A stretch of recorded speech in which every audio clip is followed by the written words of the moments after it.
ብዙ ነገር ሞልቷችሁ የተልከሰከለ ህሊና ከሚኖራችሁ ምንም የሌላችሁ ንጹህ ህሊና ያድርጋችሁ መድኃኒዓለም። ንጹህ ህሊና ያለው ሰው ባለጸጋ ነው እያልኳችሁ፣ በዓለም ላይ ያለ ፍጹም ባለጸጋ ያንን የሚጠብቅበት ስርዓት አለው። እኔ ችግር ዘርዝሬ ትቻችሁ አልሄድም፣ መፍትሄውን ነግራችኋለሁ።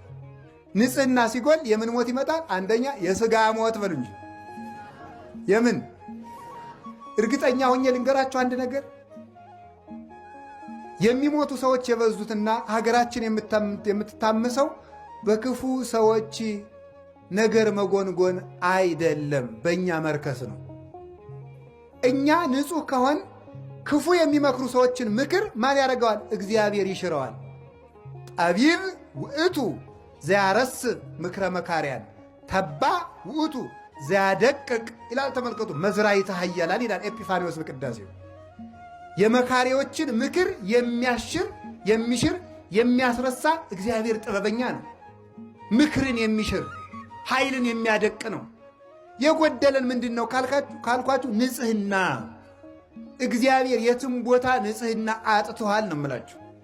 ንጹሕ ከሆን እግዚአብሔር የሰው ችግር የለበትም። እግዚአብሔር በሰራዊት አይዋጋም። እግዚአብሔር ዝምታውም ውጊያ ነው። ግን ቅድስና ይሞላል። ህሊናችን ሙቷል።